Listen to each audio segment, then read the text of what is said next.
चालाकी से बात करने पर आधारित भगवान गौतम बुद्ध की प्रेरक कहानी। बहुत समय पहले की बात है। भगवान गौतम बुद्ध अपने शिष्यों के साथ एक गांव से होकर गुजर रहे थे। उनकी करुणा और ज्ञान की ख्याति दूर दूर तक फैली हुई थी। लोग उनके उपदेश सुनने के लिए उत्सुक रहते थे। एक दिन बुद्ध एक गांव में पहुंचे जहां लोग आपस में झगड़ों और कटु वचनों के कारण परेशान रहते थे। गांव के लोग न केवल एक दूसरे से असंतुष्ट थे, बल्कि उनका झगड़ालू स्वभाव बाहरी लोगों के प्रति भी वैसा ही था। जब बुद्ध और उनके शिष्य गांव में पहुंचे तो कुछ लोगों ने उनका आदर किया, लेकिन कुछ ऐसे भी थे जो उन्हें अपमानित करने और उनके ज्ञान का मजाक उड़ाने की ठान चुके थे। गांव के नेता ने बुद्ध से मिलने का निश्चय किया, लेकिन उसका उद्देश्य उनसे कुछ सीखना नहीं था, बल्कि उन्हें कठोर और अपमानजनक प्रश्नों के जाल में फंसाकर उनका अपमान करना था। नेता ने गांव के चौराहे पर बुद्ध को बुलाया और वहां उनके समक्ष अजीबोगरीब सवाल पूछने शुरू कर दिए। हे साधु, आप कहते हैं कि ज्ञान ही सबसे बड़ा धन है, लेकिन क्या केवल ज्ञान से पेट भरा जा सकता है? आपका ये सादा जीवन जीने का तरीका क्या आपको दूसरों से बेहतर बनाता है? यदि आप सब कुछ जानते हैं, तो क्या आप यह भी जानते हैं कि मैं क्या सोच रहा हूं? गांव के नेता ने लगातार कटाक्ष और अपमानजनक शब्दों का प्रयोग किया, लेकिन बुद्ध ने अपनी शांति और मुस्कान नहीं छोड़ी। वे ध्यानपूर्वक सुनते रहे और हर प्रश्न का सरलता से उत्तर दिया। पेट भरने के लिए अन्न चाहिए, परंतु संतोष और शांति के लिए ज्ञान चाहिए। सादा जीवन दूसरों से बेहतर बनने के लिए नहीं, बल्कि स्वयं को जानने के लिए होता है। मैं यह नहीं जानता कि आप क्या सोच रहे हैं, लेकिन आपके शब्द आपके मन की स्थिति का परिचय दे रहे हैं। बुद्ध के उत्तर इतने सरल और प्रभावी थे कि गांव के नेता के पास कोई और सवाल नहीं बचा। वह आश्चर्यचकित था कि इतने कठोर प्रश्नों और अपमानजनक शब्दों के बावजूद बुद्ध ने अपनी शांति नहीं खोई। इस घटना के बाद एक शिष्य ने बुद्ध से पूछा, भगवान, आपने उन अपमानजनक शब्दों का कोई प्रतिकार क्यों नहीं किया? आप तो महान ज्ञानी हैं, आप उनके सवालों को चुपचाप क्यों सह गए? बुद्ध मुस्कुराए और बोले, प्रिय शिष्य, क्या होगा यदि कोई तुम्हें एक उपहार देना चाहे और तुम उसे स्वीकार न करो? शिष्य ने उत्तर दिया, तो वह उपहार उसी व्यक्ति के पास रह जाएगा। बुद्ध ने कहा, ठीक वैसे ही यदि कोई तुम्हें कटु वचन या अपमान दे और तुम उसे स्वीकार न करो, तो वह अपमान उस व्यक्ति के पास ही रह जाता है। जब हम शांति और करुणा के साथ उत्तर देते हैं, तो हमारा मन स्थिर और शांत रहता है। गांव के लोग यह वार्तालाप सुन रहे थे।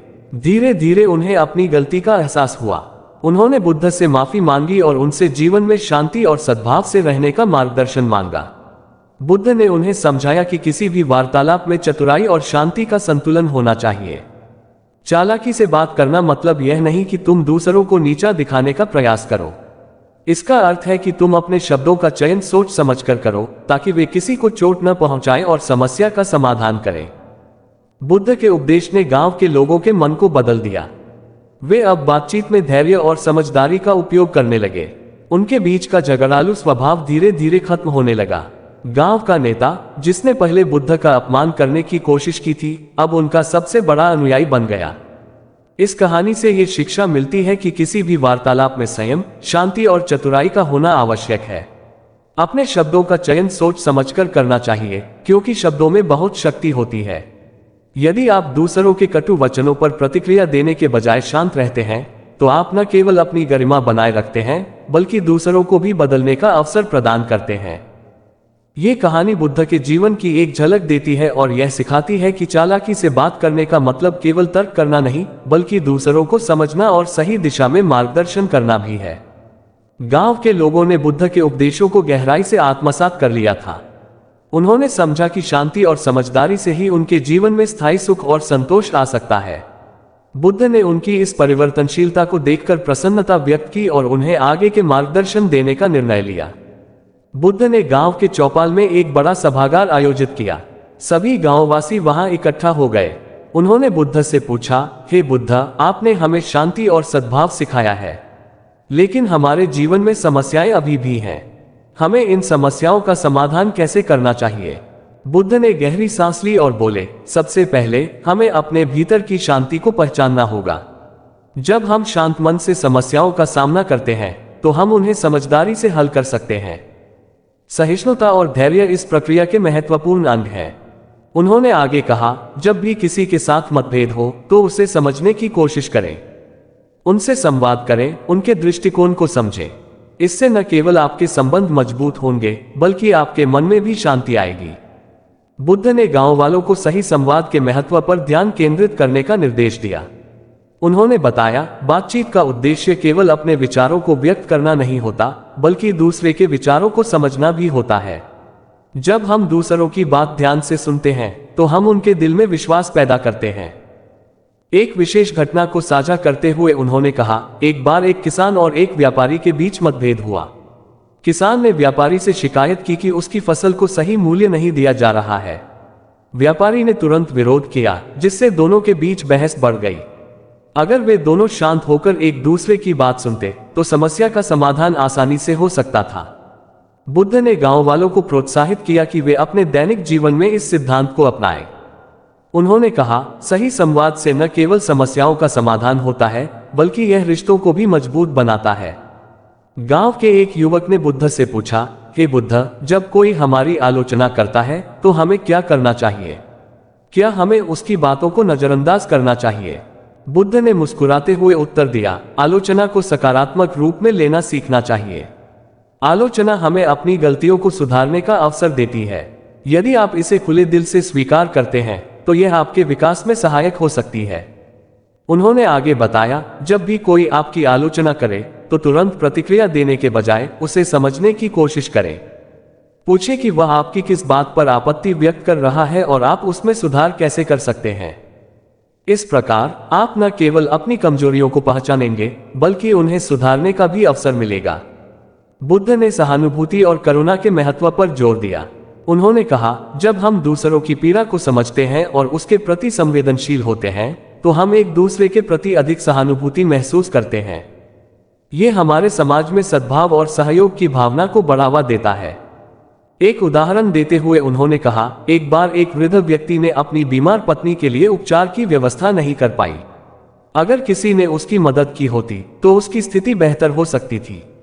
सहानुभूति हमें दूसरों की मदद करने के लिए प्रेरित करती है। बुद्ध ने गांव वालों को प्रोत्साहित किया कि वे अपने आसपास के लोगों की मदद करें, चाहे वह छोटी हो या बड़ी। उन्होंने कहा, करुणा दिखाने से न केवल दूसरों को फायदा होता है बल्कि यह आपके स्वयं के मन को भी शांति और संतोष प्रदान करती है। बुद्ध ने आत्मनिरीक्षण के महत्व पर भी प्रकाश डाला। उन्होंने कहा, अपने आप को जानना और अपनी कमजोरियों को पहचानना अत्यंत आवश्यक है। आत्मनिरीक्षण से हम अपनी गलतियों को सुधार सकते हैं और अपने व्यक्तित्व को बेहतर बना सकते हैं। उन्होंने गांव वालों को प्रोत्साहित किया कि वे रोजाना कुछ समय अपने आप से प्रश्न करें, जैसे, मैंने आज क्या अच्छा किया, मैंने कहां गलती की। इस प्रकार के आत्मनिरीक्षण से व्यक्ति अपने जीवन में सुधार ला सकता है। बुद्ध के उपदेशों को सुनने के बाद गांव वालों ने उन्हें अपने जीवन में लागू करने का संकल्प लिया। धीरे धीरे गांव में सकारात्मक परिवर्तन आने लगा। सहिष्णुता और धैर्य, गांव में पहले जहां लोग जल्दी जल्दी में झगड़ते थे, अब वे अधिक धैर्यवान और सहिष्णु बन गए। छोटे मोटे मतभेदों पर अब वे शांतिपूर्वक बातचीत करने लगे। सही संवाद, लोग अब अपने विचारों को स्पष्ट रूप से व्यक्त करने लगे और दूसरों की बातों को ध्यान से सुनने लगे। इससे गांव में आपसी समझ बढ़ी और संबंध मजबूत हुए। गांव के लोग अब आलोचना को अपनी कमजोरी समझकर उसे सुधारने का अवसर मानने लगे। इससे उनकी व्यक्तिगत और सामाजिक विकास में मदद मिली। सहानुभूति और करुणा, गांव में अब हर व्यक्ति दूसरे की मदद करने के लिए तत्पर रहता था। किसी की भी परेशानी में लोग आगे आते और उनकी सहायता करते। आत्मनिरीक्षण, लोगों ने अपने आप को जानने और सुधारने के लिए नियमित रूप से आत्मनिरीक्षण करना शुरू किया। इससे उनकी आंतरिक शांति और संतोष में वृद्धि हुई। गांव में हुए इन सकारात्मक परिवर्तनों की प्रेरणा से बुद्ध ने सुझाव दिया कि गांव में एक नया उत्सव मनाया जाए। इस दिन गांव के लोग एकत्र होकर एक दूसरे के साथ अपने अनुभव साझा करते और शांति और सद्भाव के महत्व को समझते।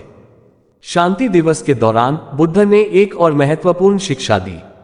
उन्होंने कहा, शांति केवल बाहरी वातावरण में नहीं बल्कि हमारे अंदर भी होनी चाहिए। जब हम अपने अंदर शांति बनाए रखते हैं तो ये बाहरी दुनिया में भी परिलक्षित होती है। एक दिन बुद्ध ने गांव के लोगों को अपने साथ एक साधारण दिन बिताने का निमंत्रण दिया। उन्होंने कहा, मैं चाहता हूं कि हम सब मिलकर यह समझें कि शांति और सद्भाव कैसे हमारे जीवन में गहराई से जुड़ा हुआ है। गांव के लोग उत्सुकता से उनके साथ जुड़ गए। उन्होंने सुबह की शुरुआत ध्यान से की, फिर मिलकर भोजन किया और दिन भर समुदाय की सेवा में लगा रहे। इस अनुभव ने गांव वालों को यह सिखाया कि शांति और सहयोग से ही एक सुदृढ़ और खुशहाल समाज की स्थापना हो सकती है। बुद्ध के मार्गदर्शन से गांव में अब एकजुटता का माहौल था। लोग न केवल आपस में सहयोग करते थे, बल्कि बाहरी गांवों के साथ भी मित्रता स्थापित करने लगे। उन्होंने अपनी उपलब्धियों और अनुभवों को साझा किया, जिससे आसपास के गांवों में भी शांति और सद्भाव की भावना फैलने लगी। समय के साथ बुद्ध ने अपने उपदेशों के माध्यम से गांव में स्थायी परिवर्तन ला दिया था। उन्होंने महसूस किया कि उनका काम पूरा हो गया है।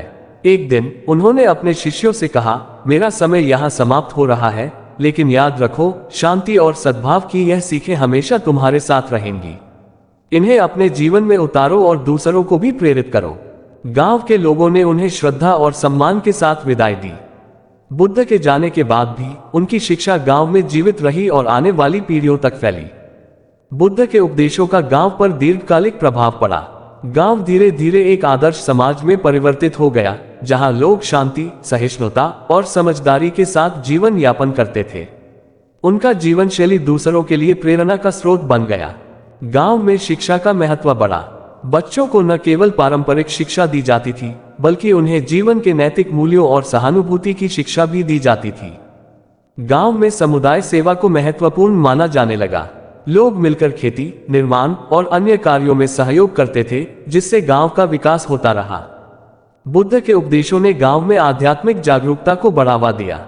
लोग नियमित रूप से ध्यान और योग का अभ्यास करने लगे, जिससे उनका मन शांत और स्वस्थ रहा। गांव में किसी भी विवाद को सुलझाने के लिए अब चर्चा और समझदारी का सहारा लिया जाता था। लोग अपने मतभेदों को शांतिपूर्ण तरीके से हल करना सीख गए थे। भगवान गौतम बुद्ध की यह कहानी हमें ये सिखाती है कि चालाकी से बात करना केवल शब्दों का चयन नहीं है, बल्कि इसमें समझदारी, सहानुभूति और धैर्य का भी महत्वपूर्ण स्थान है। बुद्ध ने अपने जीवन से ये प्रमाणित किया कि सही संवाद और शांतिपूर्ण दृष्टिकोण से किसी भी समस्या का समाधान किया जा सकता है। इस कहानी से हमें यह भी समझ आता है कि व्यक्तिगत विकास और समाज के उत्थान के लिए आत्मनिरीक्षण, सहिष्णुता और करुणा की आवश्यकता होती है। बुद्ध के उपदेशों को अपनाकर हम न केवल अपने जीवन में शांति और संतोष प्राप्त कर सकते हैं, बल्कि अपने समाज में भी सकारात्मक परिवर्तन ला सकते हैं। बुद्ध के गांव छोड़ने से पहले उन्होंने एक अंतिम शिक्षा दी। उन्होंने कहा, शांति और सद्भाव की यह यात्रा कभी समाप्त नहीं होती। ये एक निरंतर प्रक्रिया है, जिसमें हमें हमेशा आगे बढ़ते रहना चाहिए। अपने आप को सुधारते रहो, दूसरों की मदद करते रहो और शांति को अपने जीवन का मूलमंत्र बनाकर रखो। गांव के लोगों ने इन शब्दों को अपने दिल में बिठाया और अपने जीवन में उन्हें लागू किया। उन्होंने महसूस किया कि बुद्ध की शिक्षा न केवल उनके लिए, बल्कि आने वाली पीढ़ियों के लिए भी अनमोल थी। समय के साथ बुद्ध की शिक्षाएं केवल गांव तक सीमित नहीं रहीं। आसपास के गांवों में भी उनकी शिक्षाओं का प्रचार हुआ। कई लोग उनके अनुयायी बने और उन्होंने भी अपने अपने समुदायों में शांति और सद्भाव की स्थापना की। गांव में बुढ़ापे तक बुद्ध के उपदेशों की यादें जीवित रहीं। गांव के बुजुर्ग अपनी बातों में उनकी शिक्षाओं का हवाला देते और नई पीढ़ियों को उनके मार्गदर्शन का अनुसरण करने के लिए प्रेरित करते। दोस्तों, वीडियो को लाइक भी करते चले। बुद्ध के उपदेशों ने गांव में एक समृद्ध और सुखमय जीवन की नींव रख दी। अब गांव में न केवल आर्थिक समृद्धि आई, बल्कि सामाजिक और आध्यात्मिक उन्नति भी हुई। लोगों के बीच के संबंध मजबूत हुए और सभी ने मिलकर एक खुशहाल और समृद्ध समाज का निर्माण किया। भगवान गौतम बुद्ध की यह कहानी हमें ये सिखाती है कि चालाकी और समझदारी से भरी बातचीत से हम न केवल अपने व्यक्तिगत संबंधों को सुधार सकते हैं, बल्कि पूरे समाज में सकारात्मक परिवर्तन ला सकते हैं। बुद्ध के उपदेशों को अपनाकर हम अपने जीवन को अधिक अर्थपूर्ण और संतोषजनक बना सकते हैं। इस प्रकार बुद्ध की जीवन यात्रा और उनके उपदेश हमें ये प्रेरणा देते हैं कि शांति, सहानुभूति और समझदारी के साथ हम किसी भी चुनौती का सामना कर सकते हैं और एक बेहतर दुनिया का निर्माण कर सकते हैं। बुद्ध ने अपने उपदेशों में ध्यान और साधना के महत्व को भी रेखांकित किया। उन्होंने कहा, ध्यान से मन को शांत किया जा सकता है और आत्मा की गहराइयों को जाना जा सकता है। यह आत्मज्ञान प्राप्त करने का एक मार्ग है। गांव के लोगों ने नियमित रूप से ध्यान करना शुरू किया। इससे उनकी मानसिक स्थिति में सुधार आया और वे अधिक स्पष्ट सोचने लगे। ध्यान ने उन्हें आंतरिक शांति प्रदान की, जिससे वे अपने जीवन के विभिन्न पहलुओं में संतुलन बना सके। बुद्ध ने स्वास्थ्य और तंदुरुस्ती के महत्व पर भी बल दिया। उन्होंने कहा, स्वस्थ शरीर में ही स्वस्थ मन वास करता है।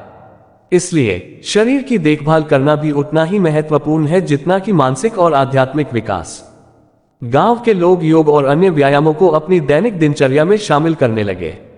इससे उनकी शारीरिक स्वास्थ्य में सुधार हुआ और वे अधिक ऊर्जावान और सक्रिय महसूस करने लगे। बुद्ध ने समाज में महिलाओं की स्थिति को भी महत्व दिया। उन्होंने कहा, महिलाओं को भी उतना ही सम्मान और अवसर मिलना चाहिए जितना पुरुषों को। एक संतुलित समाज में सभी का योगदान महत्वपूर्ण होता है। गांव में महिलाओं को शिक्षा और स्वतंत्रता के अधिक अवसर प्रदान किए जाने लगे। उन्होंने समाज के विकास में महत्वपूर्ण भूमिका निभाई और गांव में समानता का माहौल बना। बुद्ध ने प्रकृति और पर्यावरण के संरक्षण पर भी ध्यान केंद्रित किया। उन्होंने कहा, प्रकृति हमारे जीवन का आधार है, इसे संरक्षित रखना हमारी जिम्मेदारी है। गांव के लोगों ने वृक्षारोपण, जल संरक्षण और अन्य पर्यावरणीय गतिविधियों में हिस्सा लेना शुरू किया। इससे गांव का पर्यावरण स्वच्छ और हरित बना रहा, जिससे सभी को लाभ हुआ। बुद्ध ने नैतिक शिक्षा और चरित्र निर्माण पर भी जोर दिया। उन्होंने कहा, एक अच्छे चरित्र वाला व्यक्ति समाज में सम्मानित होता है और दूसरों के लिए प्रेरणा का स्रोत बनता है। गांव में बच्चों को नैतिक शिक्षा दी जाने लगी। उन्हें ईमानदारी, सहानुभूति और अन्य नैतिक मूल्यों की शिक्षा दी गई, जिससे वे अच्छे नागरिक बनने में सक्षम हुए। बुद्ध ने सामाजिक न्याय और समानता के सिद्धांतों पर भी बल दिया। उन्होंने कहा, सभी को समान अधिकार और अवसर मिलना चाहिए, चाहे उनका जाति, धर्म या सामाजिक स्थिति कुछ भी हो। गांव में जातिगत भेदभाव को समाप्त किया गया और सभी को समान अवसर प्रदान किए जाने लगे। इससे समाज में समरसता और एकता बनी रही। बुद्ध की शिक्षाओं ने गांव के लोगों के जीवन को पूरी तरह से बदल दिया था। उनकी विरासत आज भी गांव में जीवित है। उनके उपदेशों ने न केवल व्यक्तिगत स्तर पर बल्कि सामूहिक स्तर पर भी सकारात्मक बदलाव लाया। गांव के लोग अब भी बुद्ध के उपदेशों को सम्मान के साथ याद करते हैं और उन्हें अपने जीवन में अपनाते हैं। उनकी शिक्षाएं आने वाली पीढ़ियों के लिए प्रेरणा का स्रोत बनी हुई हैं। भगवान गौतम बुद्ध की यह कहानी हमें ये सिखाती है कि चालाकी से बात करना केवल तर्क और वाक कौशल नहीं है, बल्कि इसमें गहरी समझ, सहानुभूति और धैर्य का भी महत्वपूर्ण स्थान है। बुद्ध ने अपने जीवन से ये प्रमाणित किया कि सही संवाद और शांतिपूर्ण दृष्टिकोण से किसी भी समस्या का समाधान किया जा सकता है। इस कहानी से हमें ये भी समझ आता है कि व्यक्तिगत विकास और समाज के उत्थान के लिए आत्मनिरीक्षण, सहिष्णुता और करुणा की आवश्यकता होती है।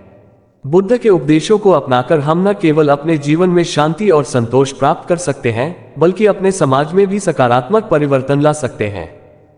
इस प्रकार भगवान गौतम बुद्ध की यह प्रेरक कहानी हमें ये सिखाती है कि चालाकी से बात करना एक कला है, जिसे सही दृष्टिकोण और नैतिक मूल्यों के साथ अपनाया जाना चाहिए। बुद्ध की शिक्षाएं हमारे लिए आज भी उतनी ही महत्वपूर्ण है जितनी उनके समय में थी, और ये हमें एक बेहतर, शांतिपूर्ण और समृद्ध समाज की ओर अग्रसरित करती हैं। ### बुद्ध के उपदेशों की अंतर्राष्ट्रीय स्वीकार्यता। समय के साथ बुद्ध के उपदेश न केवल गांव और आसपास के क्षेत्रों में सीमित रहे, बल्कि धीरे धीरे उनका प्रसार दूर दराज के क्षेत्रों और देशों तक हुआ। उनके विचारों और शिक्षाओं ने विभिन्न संस्कृतियों और समाजों को प्रेरित किया। बुद्ध की शिक्षाओं से प्रभावित होकर दूर के देशों से लोग उनके पास आने लगे। चीन, तिब्बत, श्रीलंका और दक्षिण पूर्व एशिया के लोग भी उनकी शिक्षाओं को सुनने के लिए आए। इन देशों के विद्वानों और साधकों ने बुद्ध की शिक्षाओं को अपने समाज में फैलाया। उन्होंने बुद्ध से संवाद कौशल, सहनशीलता और करुणा के मूल सिद्धांत सीखे। इन शिक्षाओं ने उनके देशों के समाज को भी बेहतर बनाने में मदद की। बुद्ध ने उन्हें यह सिखाया कि संवाद और सामंजस्य के माध्यम से सभी प्रकार के मतभेदों को दूर किया जा सकता है।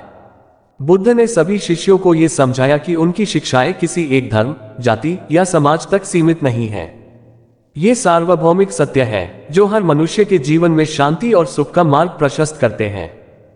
उन्होंने कहा, सच्चाई और करुणा का कोई धर्म या सीमा नहीं होती। ये सभी के लिए समान रूप से प्रभावी है। यदि आप इसे अपने जीवन में अपनाते हैं, तो आप और आपका समाज दोनों समृद्ध होंगे। गांव में बुद्ध के द्वारा सिखाई गई शिक्षाओं के आधार पर कई कहानियां प्रचलित हो गईं। इन कहानियों को बुजुर्ग अपनी नई पीढ़ियों को सुनाते थे। ये कहानियां उनके जीवन में नैतिक मूल्यों और संवाद कौशल को सिखाने का महत्वपूर्ण माध्यम बनी। एक बार गांव के दो भाइयों में एक विवाद हुआ। बड़े भाई ने छोटे भाई पर आरोप लगाया कि उसने खेत से चोरी की है। छोटा भाई निर्दोष था, लेकिन वह डर के कारण कुछ नहीं बोल पा रहा था। गांव वालों ने इस मामले को बुद्ध के समक्ष रखा।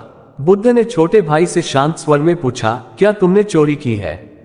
भाई ने साहस जुटाकर उत्तर दिया, नहीं, मैंने ऐसा कुछ नहीं किया। बुद्ध ने बड़े भाई से पूछा, क्या तुमने स्वयं उसे चोरी करते हुए देखा? बड़े भाई ने स्वीकार किया, नहीं, मुझे किसी ने बताया था। बुद्ध ने मुस्कुराते हुए कहा, हमेशा सत्य बोलने और साहस रखने से ही सच सामने आता है। बिना प्रमाण के आरोप लगाना अनुचित है। इस घटना के बाद गांव में सभी ने यह सीखा कि बिना सत्य की जांच किए किसी पर आरोप नहीं लगाना चाहिए। गांव में कई वर्षों तक रहने और लोगों को शिक्षित करने के बाद बुद्ध ने वहां से जाने का निर्णय लिया। उन्होंने शिष्यों और गांववासियों को संबोधित करते हुए कहा, मैं अब आगे की यात्रा पर निकलूंगा, लेकिन मेरी शिक्षाएं हमेशा तुम्हारे साथ रहेंगी। याद रखना, संवाद का उद्देश्य मतभेदों को मिटाना और समझदारी को बढ़ावा देना है। करुणा और सहिष्णुता को अपने जीवन का हिस्सा बनाओ। गांव वालों ने भावुक होकर बुद्ध को विदा किया। उनके जाने के बाद भी उनकी शिक्षाएं गांव में जीवित रहीं। लोग न केवल अपने लिए बल्कि समाज के हर व्यक्ति के कल्याण के लिए काम करते रहे। समय के साथ बुद्ध की शिक्षाओं ने विभिन्न देशों और संस्कृतियों को प्रभावित किया। उनकी शिक्षाएं संवाद कौशल, आंतरिक शांति और सामाजिक समरसता के लिए आज भी प्रासंगिक हैं। उनकी शिक्षाओं ने शिक्षा के क्षेत्र में संवाद और सहिष्णुता का महत्व बढ़ाया। शिक्षकों और छात्रों के बीच आपसी समझ को मजबूत किया गया। बुद्ध के विचारों ने यह सिखाया कि शिक्षा केवल ज्ञान का संचार नहीं है, बल्कि इसमें नैतिक मूल्यों और सह अस्तित्व का समावेश भी होना चाहिए। बुद्ध के संवाद कौशल ने प्रबंधन और नेतृत्व के क्षेत्र में भी योगदान दिया।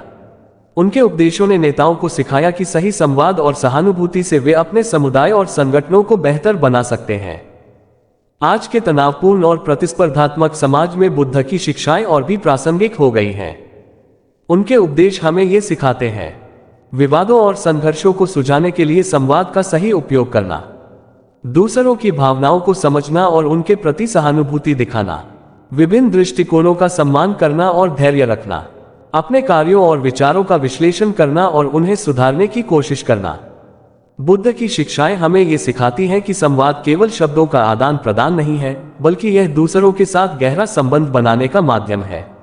आज के समय में जब तकनीकी और डिजिटल साधनों ने संचार को तीव्र कर दिया है, बुद्ध का ये सिद्धांत कि सही संवाद में सहानुभूति और धैर्य आवश्यक है और भी महत्वपूर्ण हो जाता है। भगवान गौतम बुद्ध की शिक्षाएं किसी भी समय और समाज के लिए अनमोल धरोहर हैं। उनकी शिक्षाएं हमें सिखाती हैं कि चालाकी से बात करने का मतलब केवल चतुराई नहीं है, बल्कि इसमें ईमानदारी, करुणा और सहिष्णुता का समावेश होना चाहिए। ये कहानी हमें ये प्रेरणा देती है कि सही संवाद और सकारात्मक दृष्टिकोण से न केवल हम अपने जीवन को बेहतर बना सकते हैं, बल्कि समाज में भी शांति और सद्भाव फैला सकते हैं। भगवान बुद्ध का जीवन और उनकी शिक्षाएं हमें ये सिखाती हैं कि जीवन में सफलता और संतोष पाने के लिए सही संवाद, करुणा और सहानुभूति का होना अत्यंत आवश्यक है। उनकी ये कहानी हमारे लिए एक मार्गदर्शक की तरह है, जो हमें अपने जीवन में नैतिकता और सद्भाव को अपनाने के लिए प्रेरित करती है। बुद्ध के विचार हमें ये याद दिलाते हैं कि अगर हम समझदारी और धैर्य से अपनी समस्याओं का सामना करें, तो हम अपने जीवन और समाज को एक नई ऊंचाई तक ले जा सकते हैं। उनकी शिक्षाएं हमें हर दिन प्रेरणा देने के लिए पर्याप्त हैं। तो दोस्तों, आपको हमारी यह वीडियो कैसी लगी, इसे लाइक करें। धन्यवाद।